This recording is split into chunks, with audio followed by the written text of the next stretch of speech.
Hi రా, ఏటో ready అవుతున్నట్టు వైట్ అండ్ వైట్ వేసినావు. హాయ్ హాయ్, ఈరోజు ఇండిపెండెన్స్ డే కదా, ఫ్లాగ్ హోస్టింగ్కి ఎమ్మెల్యే గారు వస్తున్నారు, అక్కడికే వెళ్తాం. అవునా, సరే బా, తొందర రెడీ అయితే నేను వస్తాను. వెళ్దాం.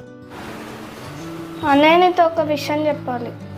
నాకు బయటికి వెళ్ళే పని ఉంది, ఏంటో తొందరగా చెప్పు.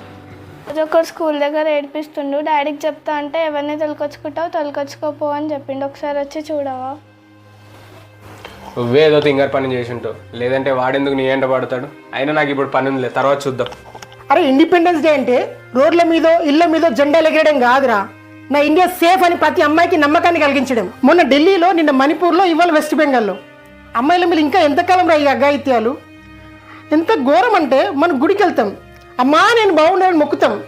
అదే దేవత అమ్మాయి రూపంలో మన పక్కన తిరుగుతుంటే వాళ్ళ జీవితాలను చిదిమేసి వాళ్ళ జీవితమే లేకుండా చేస్తున్నాం. ఇలాంటి అయితే బుద్ధి చెప్పాలిరా, ఇక మీదైనా ఇలాంటివి ఆగాలి. ఆయన నీకు చెప్తున్నాను చూడు, ఆయన నువ్వు చెల్లిని కాపాడుకునే నువ్వు రాజకీయాలకు వెళ్ళి దేశాన్ని ఉద్ధరిస్తావురా.